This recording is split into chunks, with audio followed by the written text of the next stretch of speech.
असदुद्दीन ओवैसी सरकार पर भरोसा क्यों ना करें?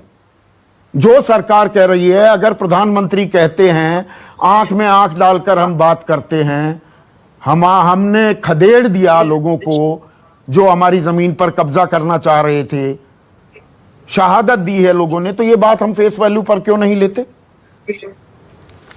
सबसे पहली बात तो यह है कि प्रधानमंत्री ने जो ऑल पार्टी मीटिंग में बयान दिया वो सरासर गलत और झूठ बयान था। मैं उसको झूठ क्यों कहता हूं, जरा सुन लीजिए। 17 जून को एक्सटर्नल अफेयर्स का बयान है मिनिस्टर का कि चीन भारत की टेरिटरी में घुसा। 20 जून का बयान है, 25 जून का बयान है, minister of external affairs foreign minister का बयान है। डिफेंस मिनिस्टर का 3 जून का बयान है कि चीन की फौज बड़ी तादाद में भारत के एलएसी इलाके में घुस चुकी है। अच्छा, इसका भी यकीन नहीं है तो फिर हमारे नहीं देखिए, नहीं, आप सिलेक्टिवली कोट कर रहे हैं ओवैसी साहब। प्रधानमंत्री ने जो बयान दिया सर्वदलीय बैठक में, उसके बाद अगले दिन बयान जारी किया प्रधानमंत्री कार्यालय ने कि प्रधानमंत्री ने जो बयान दिया कि ना कोई घुसपैठ हुई है, ना हो रही है, ना किसी पोस्ट पर कब्जा हुआ है, ये 15 और 16 जून की दरमियानी रात की हकीकत बयां की प्रधानमंत्री ने। देखिए, आपको मैं इसलिए मुझे मुकम्मल करने दीजिए कि हमारे भारत के जो एम्बेसडर हैं, उन्होंने जो पीटीआई को इंटरव्यू दिया, उन्होंने क्या ये नहीं कहा कि चीन को अपनी फौज को भारत के इलाके से हटाना चाहिए? अब बताइए कि प्रधानमंत्री सच कह रहे थे या हमारा जो नहीं, वो 15 और 16 की बात कह रहे थे। नहीं, सुनिए, नहीं, उन्होंने 15-16 का जिक्र नहीं किया, बल्कि 15, अगर आप 15-16 की पे इसरार कर रहे हैं तो ऑल पार्टी मीटिंग से पहले जो हमारे कमांडर लेफ्टिनेंट जनरल की मीटिंग हुई थी चीन के मेजर जनरल के साथ, वो तो सिर्फ गलवान वैली के ऊपर डिसएंगेजमेंट हुआ था। जब डिसएंगेजमेंट की बात हमारी सरकार ने की है तो फिर कैसे हमारे सिपाही मारे गए 20? और हमारा सवाल यह है कि जो हमारे सिपाही 20 मारे गए वो भारत की टेरिटरी पर नहीं मारे गए थे क्या? किसकी टेरिटरी पर मारे गए थे? और प्रधानमंत्री ने क्यों यह कहा कि ना कोई घुसा है ना कोई वहां पर है? प्रधानमंत्री ने देश को धोखा दिया है। सैटेलाइट इमेजेस प्रधानमंत्री को झूठा साबित करते हैं। प्रधानमंत्री को हमारे भारत के एम्बेसडर ने जो पीटीआई को इंटरव्यू दिया वो उनको झूठा साबित करता है। और सैटेलाइट इमेजेस ये भी बताते हैं कि जिस जगह पर हमारे वीर जवानों ने अपनी जान दी थी, उस पीपी पेट्रोल पॉइंट 14 पर आज भी जब हम आपसे बात कर रहे हैं, चीन का वहां पर कब्जा है। और आप बहुत गंभीर आरोप लगा रहे हैं ओवैसी साहब, आप झूठ जैसे शब्द का इस्तेमाल कर रहे हैं। एक मिनट सुनिए, विपक्ष के बड़े नेता हैं, एक मिनट, शरद पवार देश के रक्षा मंत्री भी रह चुके हैं, वो सीधा कहते हैं हमें अभी सरकार के साथ, प्रधानमंत्री के साथ खड़े रहना चाहिए। वो बल्कि सीधा निशाना साध देते हैं राहुल गांधी पर, कांग्रेस पर, जो सबसे ज्यादा सवाल उठा रही है कि पीछे जाओगे, 45,000 स्क्वायर वर्ग जो किलोमीटर है इलाका, वो किसने दिया? राजनीति अभी मत करो, देश को एकजुट होने की जरूरत है। और आप राजनीति कर रहे हैं, आप भी कांग्रेस वाला काम कर रहे हैं ओवैसी साहब। नहीं सर, मैं कांग्रेस का सख्त मुखालिफ हूं। मैं कांग्रेस तो मुझे बीजेपी का बी टीम कहती है। अब रहा सवाल शरद पवार साहब का, तो शरद पवार साहब क्योंकि इस देश के डिफेंस मिनिस्टर रह चुके हैं, वो ये डर रहे हैं कि उनका भी पोल खुल जाएगा। मगर मैं देश के साथ खड़ा हूं। मैं आपको बता रहा हूं कि ना सिर्फ गलवान बल्कि नकुला पास अरुणाचल प्रदेश में जो इंटरनेशनल बॉर्डर है, 2.5 किलोमीटर अंदर चीन घुस चुका है। सर, आपने हॉट स्प्रिंग्स कहां से आई है ये आपकी जानकारी? यही तो बीजेपी पूछती है, यही तो शाहनवाज हुसैन पूछ रहे हैं। मैं बता देता हूं। और मुझे कल बीजेपी ऑफिशियल सीक्रेट्स एक्ट में मुझे बुक कर ले। मैं बीजेपी को यह कह रहा हूं कि सैटेलाइट इमेजेस जो डीपैक के हैं वो ये बता रहे हैं। मैं बीजेपी से कह रहा हूं कि ब्रह्मा चेलानी जो हमारा सिक्योरिटी एक्सपर्ट है, पूरी दुनिया में जाना माना है, उसने लिखा। मैं ये कह रहा हूं कि भरत कर्नाड जो सीपीआर का हमारा सिक्योरिटी एक्सपर्ट ने लिखा। मैं ये कह रहा हूं कि अजय शुक्ला जो लेफ्टिनेंट कर्नल थे फौज में, उन्होंने लिखा।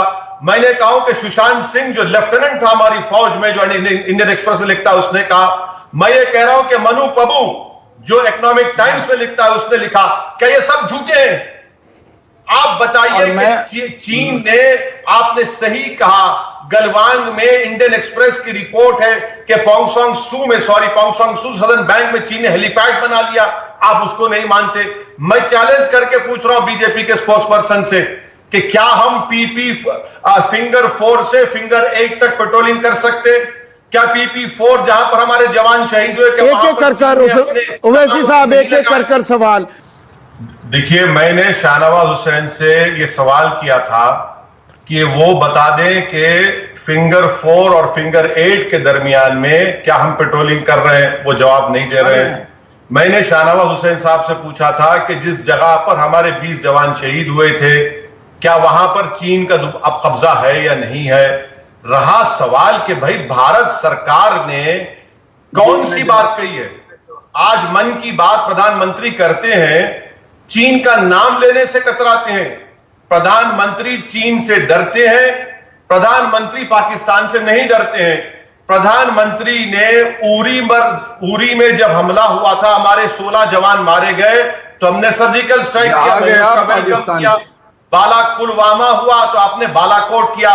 क्या प्रधानमंत्री और बीजेपी हमारे 20 वीर जवान भारत की सरजमीन की हिफाजत करते मारे गए, उनकी शहादत को रायगा जाने देंगे आप? बताइए शाहनवाज साहब, वो जो जवान 20 मारे गए, वो भारत की टेरिटरी पर मारे गए थे या नहीं मारे गए थे? अगर नहीं मारे गए तो फिर आप चीन की तारीफ कर रहे हैं, आप चीन की मदद कर रहे हैं। हम भारत की एक जमीन की हिफाजत का सवाल आपसे कर रहे हैं, और हमारा यह हक है कि आप सरकार में बैठे, आपसे पूछा जाए, आपके हमारे प्रधानमंत्री चीन को कितने मर्तबा गए? देखिए, हमारे 20 जवान शहीद हो गए, आपने उनको क्यों नहीं कहा कि गोली चलाएं? क्यों रोका आपने उनको? क्यों गोली चलाने नहीं दी आपने? 20 जवान हमारे शहीद हो गए, और आपको समझना चाहिए मिस्टर शाहनवाज हुसैन कि आर्टिकल 6 जो 1996 का एग्रीमेंट है, वो इस बात की इजाजत देता, अगर हमला हो रहा है तो लिमिटेड आर्म्स आप यूज कर सकते हैं।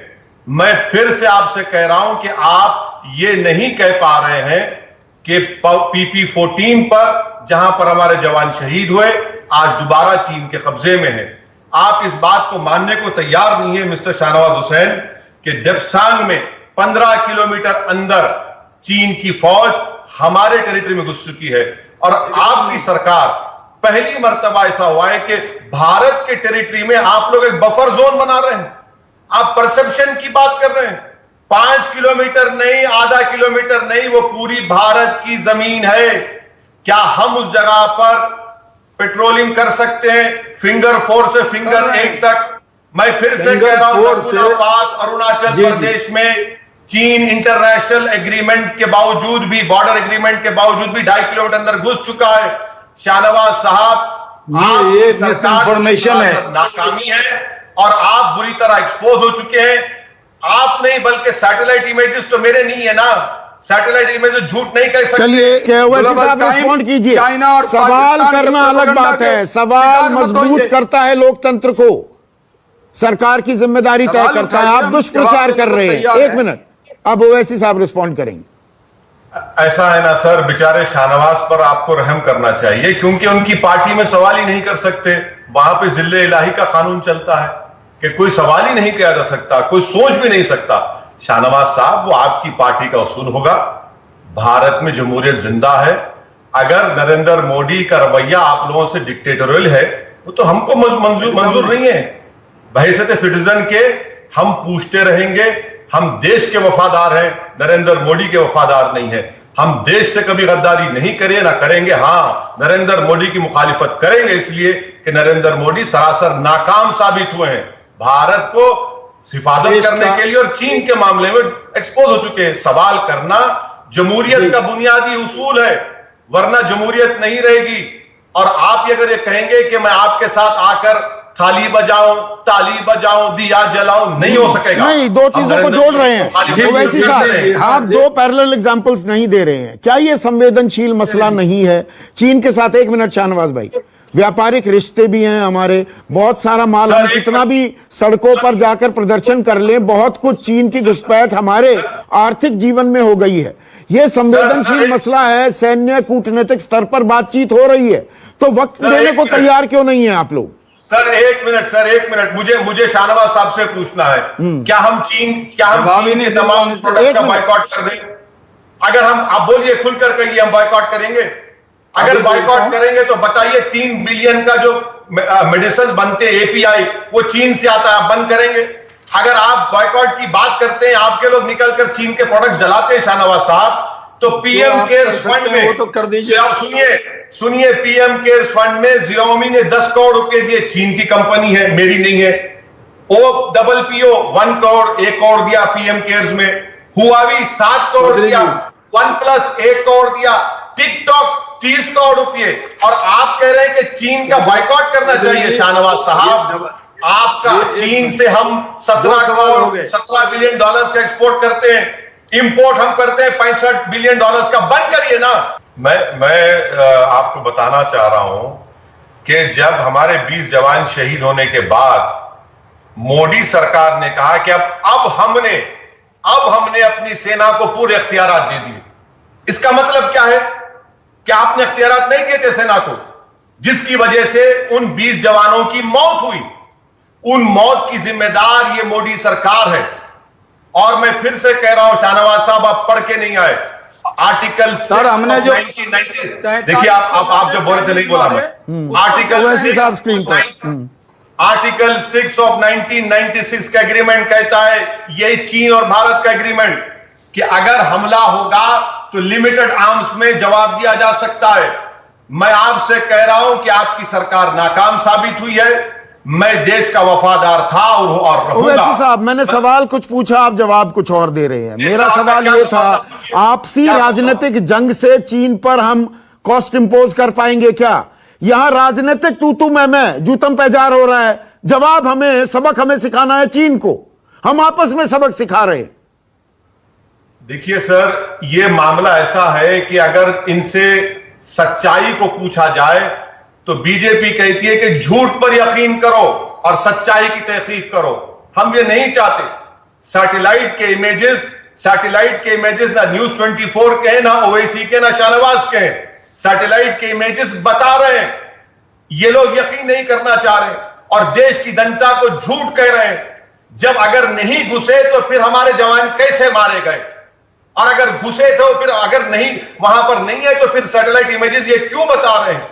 रहा सवाल के चीन का बायकॉट करने का, चलिए भारत सरकार एक डिसीजन ले ले।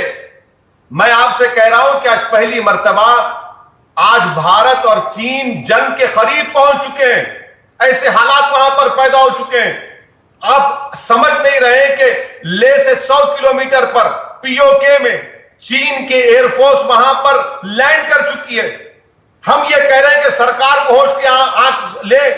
मोदी जी जिनपिंग पर बेइंतहा भरोसा करते हैं, और वही गलती जो नेहरू ने की आज मोदी ने की। 62 में नेहरू ने गलती की थी और 2020 में मोदी ने गलती की। मैं मुकम्मल सवाल पूछता हूं, मैं पीछा नहीं छोड़ता किसी का। आप रक्षा मंत्री को फोन क्यों नहीं करते? आपका फोन नहीं उठाते क्या राजनाथ सिंह? ओवैसी साहब, सर शाहनवाज जो है ना, बेचारे खालिसुल जहन लेकर आकर बैठे हैं।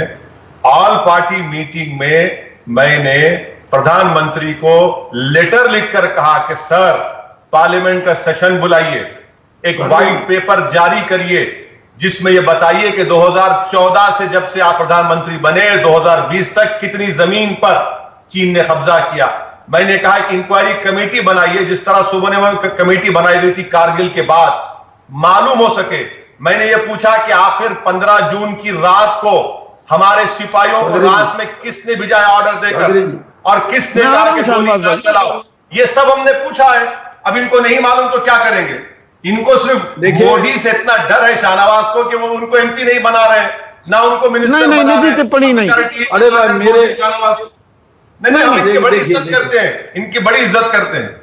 जाए बॉर्डर पर जाके देखें, सैनिकों से मिले। आप जाते क्यों नहीं है ओवैसी साहब? एक मिनट शाहनवाज भाई, सिर्फ ओवैसी साहब, ओवैसी साहब आप क्यों नहीं जाते? अगर बीजेपी, आप कहते हैं राजनीति करती थी विपक्ष में, ये तो सीमा पर भी पहुंच गए थे, संकल्प पत्र जारी करते थे, आरोप लगाते थे, आज पूछो तो हमें देशद्रोही कह देते हैं। आप क्यों नहीं जाते? सीमा पर जायजा लीजिए ना। सर देखिए, सीमा पर जाने के लिए मैं तैयार हूं, ना सिर्फ जाने के लिए बल्कि अगर प्रधानमंत्री कहेंगे कि भारत के पूरे एमपीज को जाकर वहां पर अपनी जान देना है तो इंशाल्लाह मैं पीछे हटने वाला नहीं हूं। मगर प्रधानमंत्री से सवाल करने का मतलब यह है कि एंटी नेशनल हो गए हैं। नहीं, सीमा पर क्यों नहीं जाते आप? सीमा पर अरे जाकर सर, देखिए ना हुआ क्या है। अगर ऑल पार्टी डेलीगेशन सरकार लेके जाती है, हम तैयार हैं। आप तो ऑल पार्टी मीटिंग में हमको नहीं बुलाते, आप तो पीटीआई को एंटी नेशनल करार देते हैं।